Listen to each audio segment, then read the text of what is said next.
You are listening to Leaders and Legends, a podcast produced by Veteran Strategies and featuring conversations with fascinating and impactful men and women who have shaped our world, our communities, and our history. My name is Robert Vane, Principal of Veteran Strategies, and your host for our discussion. You are listening to Leaders and Legends, a podcast presented by Veteran Strategies, an Indiana-based public relations enterprise, and sponsored by Garmon Construction, Leaders and Legends LLC, the Grand Hall and Conference Center at Historic Union Station, the McGinley's Golden Ace Inn, and NFP, a national insurance broker with strong local content. Our podcast is featured on the All Indiana Podcast Network in partnership with Wish TV. You may find Leaders and Legends at allindianapodcastnetwork.com. Thinking of starting a podcast or need to host a public meeting? Let Leaders and Legends LLC be your partner as you look for new ways to communicate your message. Please contact Chris Spangle or me at leadersandlegends.net. And as always, all our podcast interviews are dedicated to the legacy and generosity of P.E. McAllister. Thank you for joining us on the Leaders and Legends podcast. Our guest today is number 16? Yes. Harry Gonso, as we knew him in Republican Party politics, HLG. Oh, thank you. And if those initials came across your email, all I could say is you were in trouble.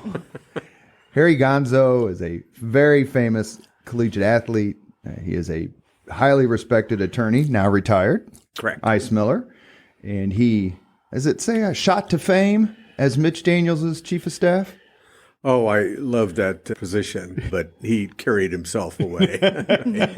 For a couple of years, we've been trying to get him on, and our great thanks, sincere thanks, goes to Sarah Gonso Tate, who helped make this happen.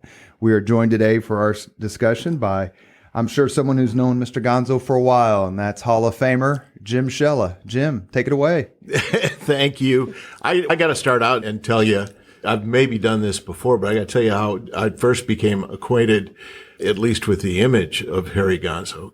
I was in 7th grade growing up in a small town in Minnesota when my dad took me and my brother to our first Big Ten football game, and it was Indiana University against Minnesota in 1967. It was the week before the bucket game. I remember both weeks very well. The bucket game. The first week was bad, and the second week was good. And what most people don't remember about the Big Ten football conference in 1967 is that it ended up being a 3-way tie for the championship: Minnesota, Indiana, and Purdue. And by virtue of the fact that Indiana had never been to the Rose Bowl, we won the opportunity for that year. Yeah, because Indiana beat Purdue, but Michigan beat Indiana, and Minnesota beat Indiana, and Purdue beat Minnesota. That's the 3-way tie. And you guys got selected. It's when you read about it, it seems like something out of the Middle Ages or a fairy tale. Yeah, exactly. No, it was wonderful. We had a great season and lost obviously to Minnesota, but then on to the Rose Bowl. Yeah, I can tell that's a very bright memory for me because that Indiana team with you and John Eisenberger, Jade Butcher it's legendary. Yeah, it was. Guys are often mentioned with the team, but boy, we had an outstanding defense. We had an outstanding lineman on the offense, and really smart guys. Everybody was in great shape, and the Butcher, Eisenberger, Gonso fame had too much attention at that time, and the other guys really weren't recognized very much. If somebody had told you back then that Indiana would not win the Big Ten football championship again at this stage in history, what would you have thought? I have to admit that we were very disappointed that we didn't win any more Rose Bowl games. Because you were a freshman. Or be invited. Right. No, freshmen were ineligible to play, so we had to sit out the first year. Forget where we were. So you were a sophomore. I was a sophomore, as was Butcher and John Eisenberger. Was it the next year? Was that the last year Michigan didn't have Schembechler? did he start the next year as coach, and then the Ohio State-Michigan war, that 10-year war started, and they were all so good? Yeah, I'm not sure that I recall that. Yeah, about then. You're from Ohio originally. Yes, Findlay, Ohio. How did you end up at IU? This is a great story. I initially had to say no to baseball. I was drafted by the Tigers out of my senior class at Findlay High School. I was a catcher. I think I mentioned that. And then I played football, and I was highly recruited by Michigan State at the time, and they were incredible. National champions. Duffy Daugherty. Duffy Daugherty. Yeah. Oh, yeah. And so it's a really for me, it's been fascinating, but I wanted to play football, and I turned down the drafting, obviously, of the Tigers because I didn't think that that would serve my long-term interests, given that you really don't get much of an education if you're playing baseball when you're 17 or 18 or 19 years old. Mm. So I wanted to go to a top-rate school, and I was interviewed by Ohio State, Woody Hayes. Woody Hayes gave me his number 2 conversation piece by looking at my forehead and speaking. And basically, it was just so funny that he had no interest in me. And I thought to myself, well, why am I here? Michigan State liked me. And I went to what's the next one? I went to Indiana for a visit, and they too were really nice.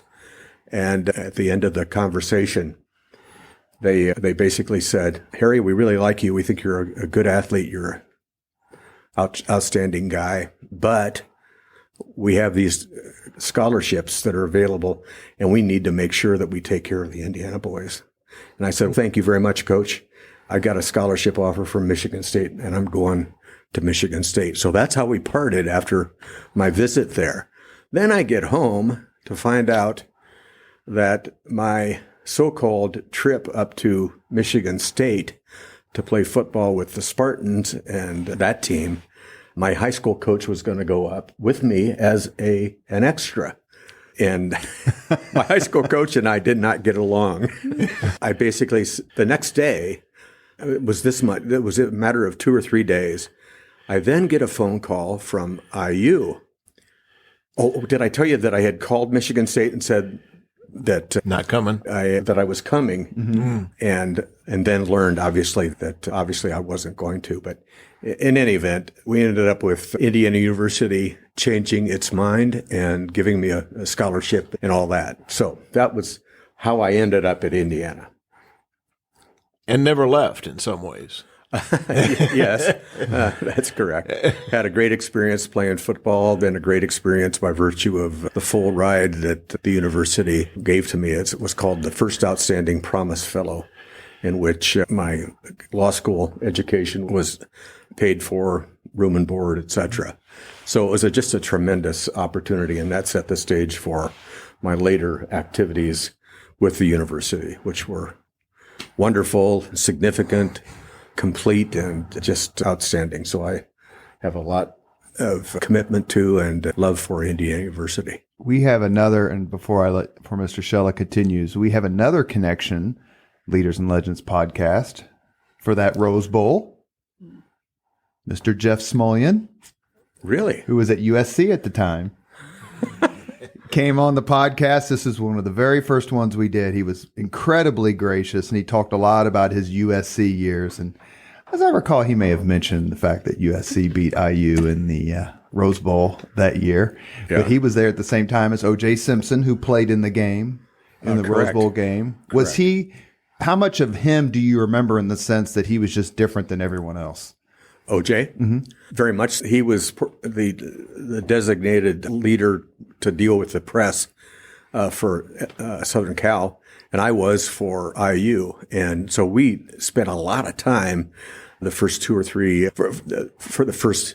I think we were out there for 5 days before we played the Super Bowl game, and I spent a lot of time with O.J. Simpson, and we really were good, close friends. And it's too bad the rest is history. Yeah. But in any event, that was really the high point of getting to see OJ. Yeah. You mentioned the Tigers being drafted by the Tigers to play baseball. At this time, the Tigers were one of the best teams in the American League. Had just gone to the World Series or was about to go to the World Series in '68. I hate to ask this question, but how hell of a good of an athlete were you, for heaven's sakes? Michigan State, IU, Ohio State, the Tigers? I was pretty good in baseball. I was a catcher and had a good arm and a reasonable bat and good speed. And I wasn't surprised that I was drafted by the Tigers because there was another guy at Findlay, Ohio that took me under his arm, and he had contact with the professional sports activities, especially baseball. And so it was just wild that I got that opportunity to play in the major leagues. But then I decided, I come from a large family, 6 kids and 2 wonderful parents who did an awful lot on not very much income or et cetera. And so I felt a need to pick something that would have a good forward trajectory and be able to take care of myself and my family. Chose not no to baseball and yes to football.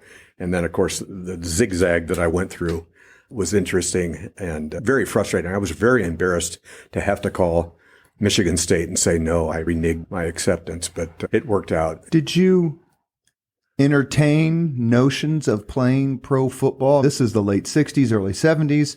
Pro football has taken off because now there's the Super Bowl, soon to be the merger in 1970. Indiana, the state, had some terrific quarterbacks in this time. Darryl Lamonica, Joe Theismann, Bob Greasy, Mike Phipps, Harry Gonso. It was really doing well, and Leroy Keys, if we're going to talk about running backs, but it was doing well as a state with regard to football talent. How close did you come to going to the NFL? Not very. I basically checked out of interest in baseball or in football because of all the injuries that I had in concussions, etc., where I would get hit hard or I had hit somebody hard and have to. I remember one, I was up at Northwestern where I had to put my nose guard or my face guard on the line and crawl off and look up to the coach and say, hey, coach, I can't play anymore. And so they took me out of the game, and I had 2 or 3 of those. And so I just felt that football was not a good place for me to try to have a future outside of college. You're listening to the Leaders and Legends podcast. Our guest today is Harry Gonso, and we're joined by Jim Shella. Jim, take it away. What, did you go straight from law school to Ice Miller? No, I went to Bingham, Summers, Washington, Spillman, had a very nice experience there, and then Ice Miller offered me a partnership after, I guess I was a partner at Bingham Summers as well, to join the partnership at Ice Miller, and I was a little bit embarrassed by that, obviously, to be the first attorney at Ice Miller and to say goodbye to a wonderful law firm, but it was a better opportunity for me and my family. The biggest law firm in the state, right? I think so, yeah. Yeah. And you practice business law? Primarily that. I initially, when I was at Bingham Summers, I did a lot of litigation and enjoyed that, but I wasn't really competent to continue that. So I did go to business school down at IU Bloomington, and my law school, I focused mainly on after you get the basic foundation on business practices, accounting, et cetera, et cetera. And so I went for that angle of being a business lawyer. Yeah. And yet stayed involved at Indiana University on the board of trustees. And yeah. I meant to, before this conversation, just look exactly what year I started, but I served. That was 4 or 6 3-year terms. My first effort, and then I took a hiatus to help Mitch Daniels with governor, and then have another 6 years at the end where I rejoined the firm. So yeah, it was I think that I'm the longest serving trustee in the university's history. And not just that, as I understand it, you've chaired the search committee for a couple of presidents. Yes, I have. Yes. That's an interesting duty. How do you go about finding a new president? That's why you have a search committee. So you search. And no, I did. When I was at Ice Miller, for example, I did a lot of hiring of young lawyers. And I was on the board for a short period of time. And then we had obviously the retirement of a president, and someone had to serve as the chair on behalf of the board, which I did. And so then we lost that president, and then when the second president came up, I did that as well. That was one of the highlights of my career, serving as chair of the search committee. Just getting ready to say, forgive me, what's it like to go from tapping a keg on Fraternity Row to searching for the president of the university? You make some some Evel Knievel-esque leaps here. I hate to disagree with you, but I didn't tap any kegs in the university. Although it was late 60s. I was trying to give you the benefit of the doubt. Taste a little beer every once in a while. But that's a heck of an honor.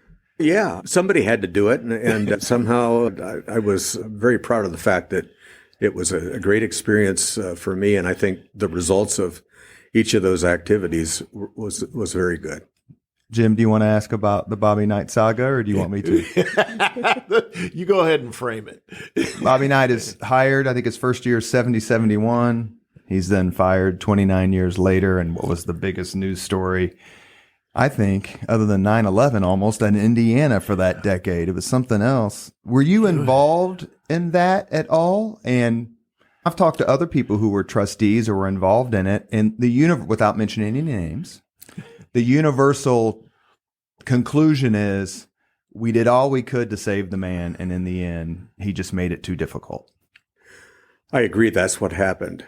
And no, I was in no way involved with his selection. Mm-hmm. Obviously, he was a great coach for a period of time, and then he had his circumstances appear that led to his retiring from his position. But I was when I was in law school, I was playing paddleball in the stadium where they had the basketball arena, and I very quietly walked where nobody could see me. There was lights coming down on the basketball court, and Bob Knight, I had never met him. He goes, "Gonso, comma, who the F do you think you are?"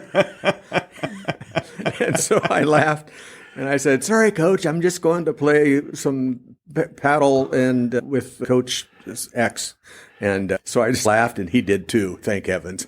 So he was just giving me, and I never met him before, which was very surprising for me to have him pick me up. As a trustee, is it just so difficult to navigate? You're a trained litigator, a trained attorney.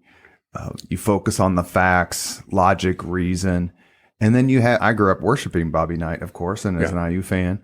How do you separate, this guy does so much good, he really has put Indiana University on the map in a way that had never been before, but he just can't treat everyone like a jerk? I think that ultimate conclusion by everybody that had authority and responsibility for taking care of Indiana University and the basketball program and the basketball athletes and all that stuff. That's why it all happened. It just lost control. And Miles Brand, you gave him the zero tolerance, and he violated it. It kind of. But Knight talks a lot about the difference between those presidents and John Ryan and Herman Wells.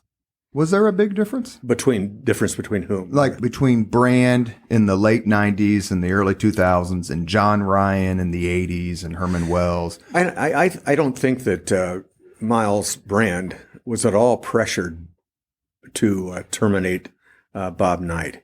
He just felt that he had to do that because just a variety of other individuals.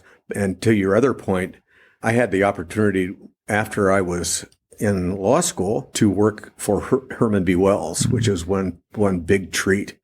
And so I think that whole situation obviously is a big scar on Indiana University, but ultimately it really probably had to happen.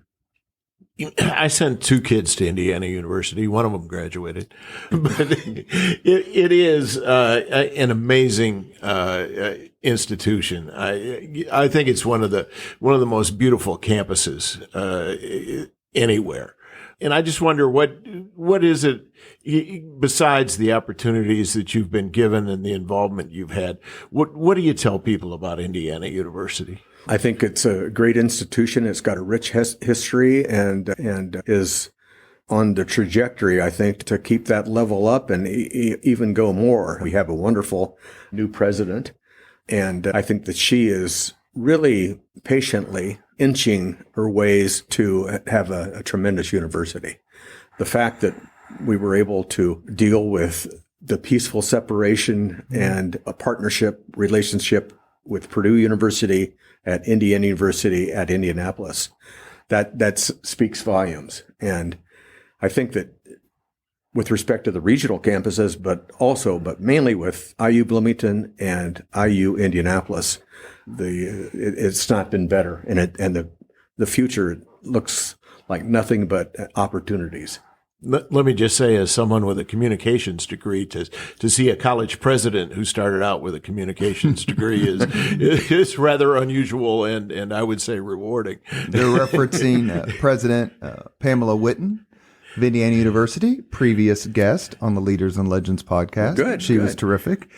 I've had several folks on, people whom you know, and I asked them about their particular mafias. There's a Brebeuf mafia. John Dillon admitted there was a Brebeuf mafia. There are lots of them. But the talent that came out of Indiana University in the 1960s and what those leaders have meant for not just the state, but let's concentrate on Indianapolis. I'll give you two off the top of my head, Jim Morris and David Frick. David Frick, to me, is the most underrated person in the history of this city. A great guy. Incredible. You have Jim Kittle. You have Randy Tobias. The list goes on and on. What's it like to get together? I know they're a little bit older than you, some of them, but how did you feel that IU produced such amazing leaders during that particular time? Yeah, it was very concerning for me to be able to continue at a high level to work, to serve IU, and basically be engaged with those types of individuals you just mentioned, some of whom were really great friends of mine when I was involved, especially on the trustee board and then also active in practice. But this city has been blessed with some incredible leaders, and fortunately, IU has had a chance to be involved in almost all of them. You mentioned the separation of IUPUI into separate institutions. I think that's long overdue. Would you agree with that? Personalities play a role in what's going on, and then just basically global situations like the guerrilla in I don't mean this in a bad sense, the real strong effort at IU Indianapolis is the School of Medicine. Tremendous. The state of Indiana has it. And then we have the law school as well, and somewhat of a degree of the undergraduate level and other graduate programs. It's a wonderful atmosphere now, and really happy that it's turning out even better. I just think that IUPUI had a real marketing problem. It was hard to identify. It was denigrated for sure on both campuses. Yeah. That's for sure. You are listening to Leaders and Legends, a podcast presented by Veteran Strategies, an Indiana-based public relations enterprise, and sponsored by Garmong Construction, Leaders and Legends LLC, the Grand Hall and Conference Center at Historic Union Station, the McGinley's Golden Ace Inn, speaking of tapping a keg, and NFP, a national insurance broker with strong local content. Our guest today is former Indiana University trustee and quarterback, well-known attorney, public servant, Harry Gonso. Is there a particular Hoosier leader and or legend you admire most? Mitch Daniels. I went to support that statement on leave of absence from Eismiller for 2 years so that I could be his chief of staff. He and I were buddies. Before that, we went down to Dodgertown and played baseball together. He would gargle the Indiana fight song when he was brushing his teeth in the morning when we woke up. We shared the same. It was just, and he's a intensely fun and smart and just robust. He's just a remarkable guy. And so when he asked me to be his chief of staff, I just said, man, how can I pass this up? I'm going to pass this over to Jim so he can take you through those 2 years. Jim, this is all yours, but your buddy, the person you admire most, goes on to be president of Purdue University. Did he tell you he was president before he became president or afterward? Oh, golly. I knew that he was interested and in the running, but yeah, I'm just happy for him. Matter of fact, I'm more happy for Purdue. I'm more happy for Indiana University, the state of Indiana, that he landed in that position, because I'm not sure that he was well greeted by history, but he certainly did create just a tremendous, viable, explosive atmosphere that now exists, and the new guy has taken over. And my son was at Purdue for 4 of those years. He didn't raise tuition once. Governor Daniels, President Daniels, thank you very much. I've always thought, and I was going to write about this for the Indianapolis Star, what Hesburgh was to Notre Dame and what Wells was to IU, Mitch Daniels is to Purdue. He just completely changed it. Yeah. I think Indiana University has several great leaders, Dr. Wells being certainly one of them, and clearly up at Purdue, Mitch leads the way. It struck me at the time that you decided to become his chief of staff. That seemed like an unusual move to me. You've explained your personal relationship, and that was explained by the governor at the time. But why would you leave a plum position like you had in order to work in government? Oh, I don't know. My best guess, and thank you for asking that question, because I'm always making decisions about what to do. And is it money? Is it what? Is it whatever? And so basically, with respect to the decision about Mitch, I just thought it would be a great opportunity to help Indiana, to improve everybody's interests along the way. And I just hoped that I could, after the 2 years that I served and tried to help him get established, that there would be an opportunity for me to get back and be a lawyer and whatever. And those were his first 2 years in office. Yes. And he has a record that is heralded at this point for the number of things he accomplished. But things were a little rocky off the top. Uh-huh. I think that's also been the case for all of the presidents that have been brought in to serve as a president of the university, especially if they didn't have a prior relationship, like moving a vice president up to the president. And I just think he took the baton and did what he felt that he needed to do. And his instincts, I think, are remarkably clear and right. He was very patient, and I think he's just adored by the Purdue people now. All of the faculty, and of course the administration and the trustees. Jim's point about being chief of staff, I was at the communications director at the Indiana Republican Party for not all of those years, but a chunk of it. I started in May of 2006. Thank you, Jennifer Hollowell.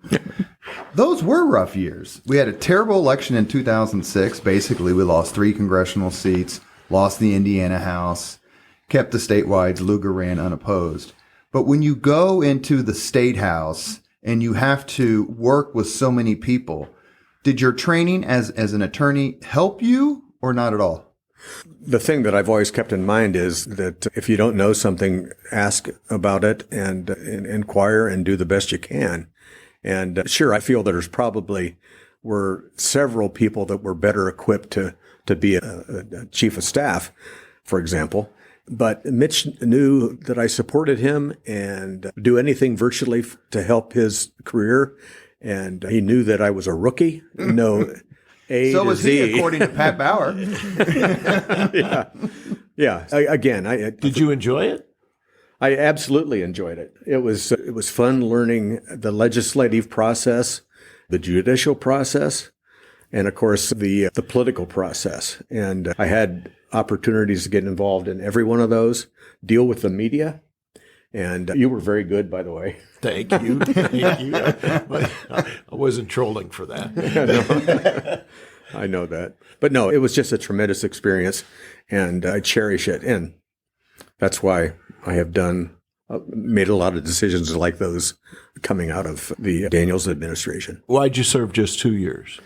Number one, I told him that's what I wanted to do. And I wanted to help him get stabilized, involved, dealing with the tough issues that he did deal with, and we got done. But then I knew that I have a family, that I need to go back to serving their needs. What's it like to be in a behind closed doors conversation, closed door conversation with with Mitch Daniels when you have to tell him that you don't think he's right? You want to take us through that?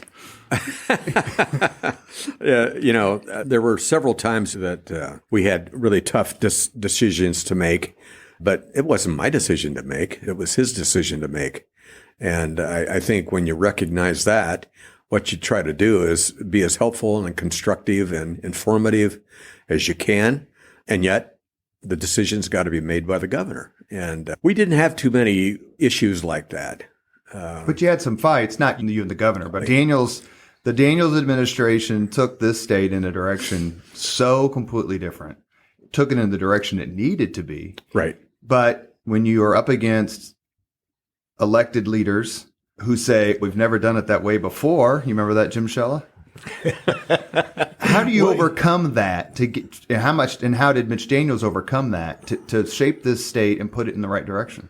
I think we've seen it evolve in his leadership at Purdue. He's got a mindset that is a north-south trajectory, and he knows exactly what he wants to achieve.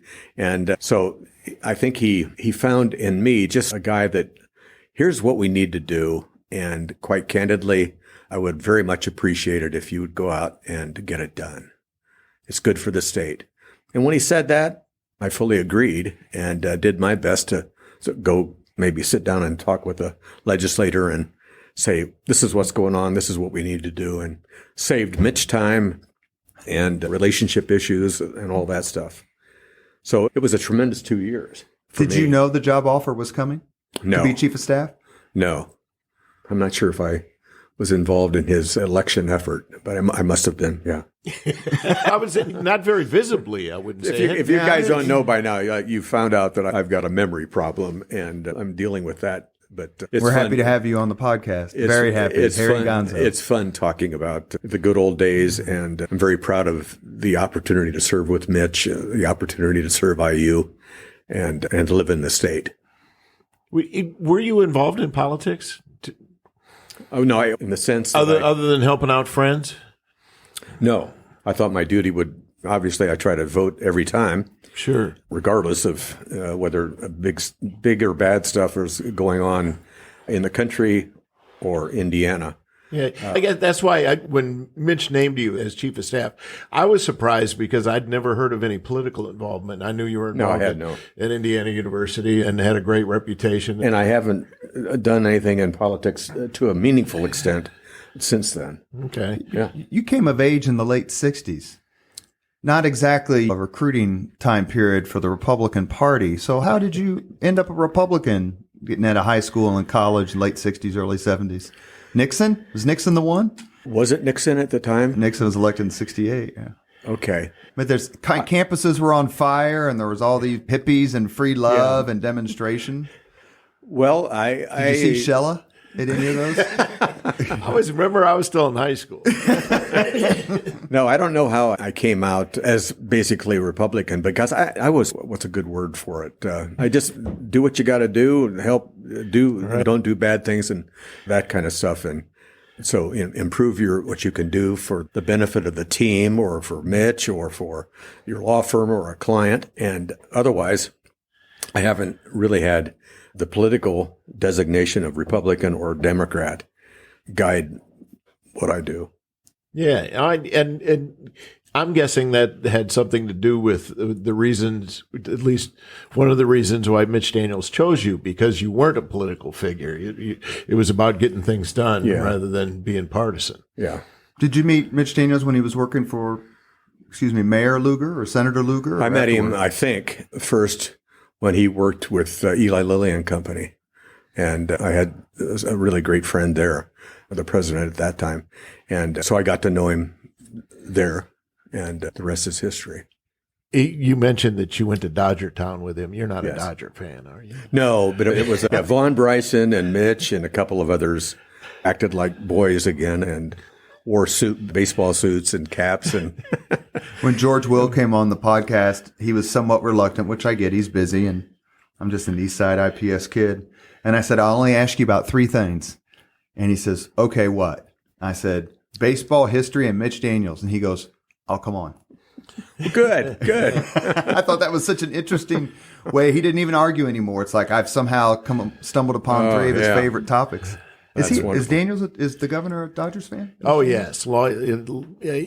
Because I think because of Carl Erskine, he started following the Dodgers. Yeah. And I'm not sure if maybe the fact that you're saying that he went to Dodger Town. I'm not sure if he had any prior history with the Dodgers. No, I think he has. It was just an opportunity to he play has baseball been a Dodger with somebody. fan, I Okay, believe. okay. Yeah, I grew up a Minnesota Twins fan. I'm still not over the 1965 World Series. I should say my dad went to a training camp with the Dodgers, but got drafted in the Marine Corps instead, which worked out because my mother was in the Marine Corps, and that's how they met. So Great.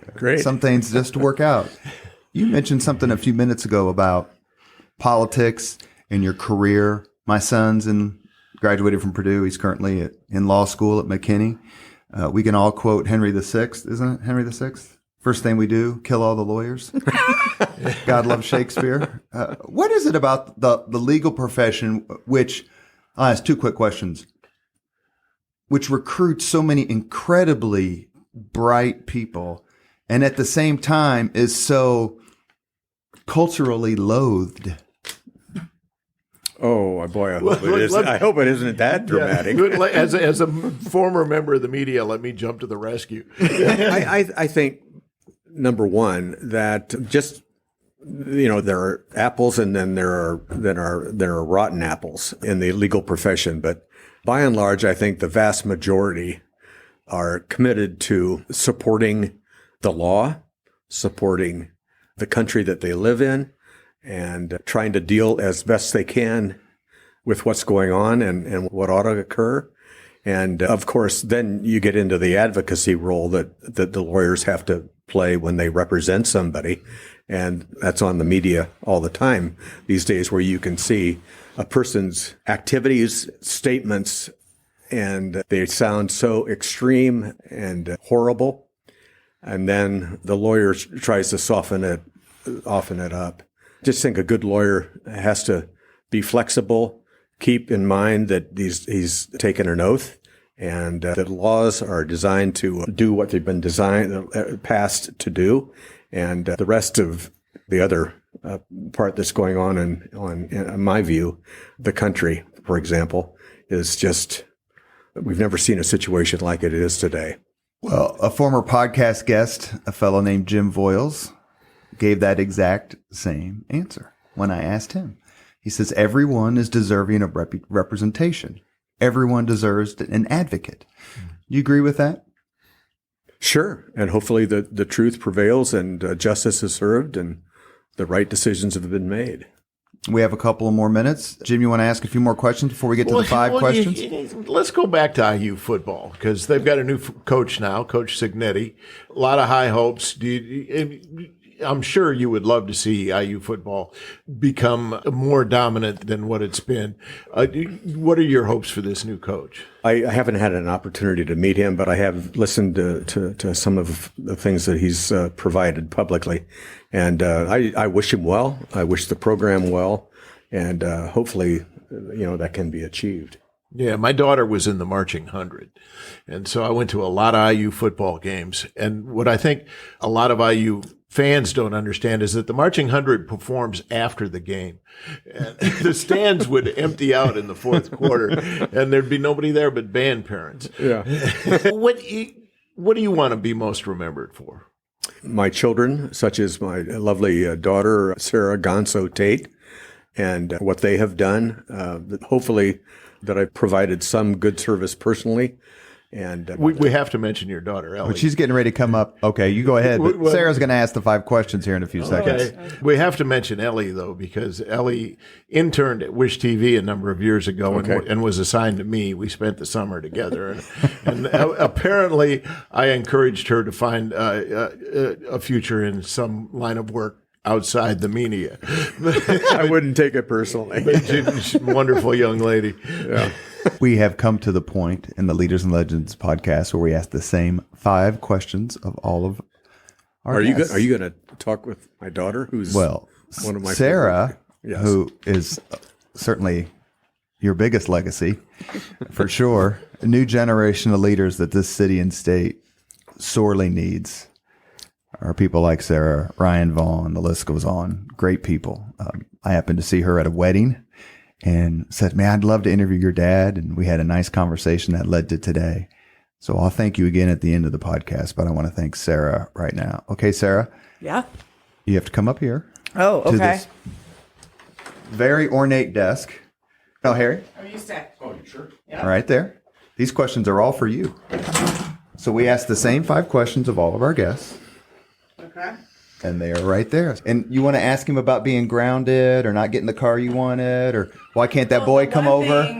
The one thing I did want to bring up that he didn't know was he was also a state championship diver when he was in high school. And what's funny about that is I was also a diver, and I was 2nd my freshman year of high school, 3rd my sophomore year of high school, 2nd again my junior year of high school, and he would only mildly rub in that he was the only Gonzo who had won the state championship diving. And so there's just a little bit of pressure going into my senior year to finally win. And I did. Yeah. But he held that over my head. Did you put your ribbon above his so they couldn't see you? I don't know if they made ribbons back in the 50s, right? For his state champion. But we share that in common. Okay, so your 5 questions. What was your first job? Oh, for me? Yeah. Okay. I've mowed lawns in Findlay, Ohio, hired by the city, whatever it was, ground crews, and did that. Very modest. I came from a very modest background and just loved my parents and my sisters and brothers. And that really has been, I think, the most important influence in my life in terms of every decision that I've made is keep it simple, stupid. Could be a 2-part question. Do you remember the first concert you attended? Because another question it could be, do you remember the first concert you took me to? No, I don't, but I think it would probably have been when I was involved with the downtown. Yeah, the first concert you and I went to, which is pretty cool, was Michael Jackson. Ah, I've heard of him. Yeah. Another famous Hoosier. Yeah, there you go. If you could suggest any book for someone to read, what would it be? Oh, golly. I'm not trying to be crazy. I'm not quite sure what I would recommend. I'd have to study it. To Keep a Republic by Mitch Daniels? Keeping the Republic. See, You need to read it again. I think you're right. Focus is on Sudoku books, right? Sudoku, it's not a book. It's just a series of... May I ask you a question, sir? Yeah. Did you read Season on the Brink, the book about Bobby Knight and the basketball season? Yes, Yeah. I did. What did you think of that? It was true. So there, that'll be our answer. Make you like that. Okay, if you could witness any event in history and be there in person as it happened, what event would you choose? I would probably be at one of your diving competitions. Oh, wow. Where I had driven long and hard and saw you either win or come close. If you could have dinner with anyone living today for 2 hours off the record just to chat, who would you choose? Just only one? Yeah. Okay. Living today. Living today. Clarence Doniger, I have to, given this conversation we've had today and Oh, the OIU sports director? Athletic director? the one that terminated Bob Knight. I was a dear friend of mine, and I really admired the strength that he had to do a very difficult task.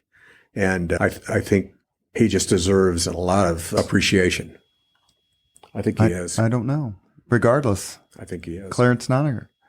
You have been listening to Leaders and Legends, a podcast presented by Veteran Strategies, an Indiana-based public relations enterprise, and sponsored by Garmond Construction, Leaders and Legends LLC, the Grand Hall and Conference Center at Historic Union Station, the McGinley's Golden Ace Inn, and NFP, a national insurance broker with strong local content. As always, all our podcast interviews are dedicated to the legacy and generosity of P.E. McAllister, the best, the absolute best. Our guest today, Harry Gonso, civic leader, Mitch Daniels whisperer, maybe?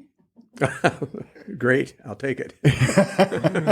Longtime attorney. He's been involved in so many civic and community organizations. We simply just can't list them all here.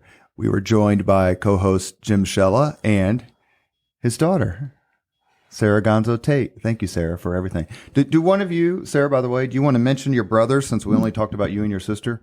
Christopher, Matthew, up to anything? Oh, yeah. To be clear, I was only mentioned because I was sitting behind you. And I think he did leave me out at his 60th birthday event. So it's fair.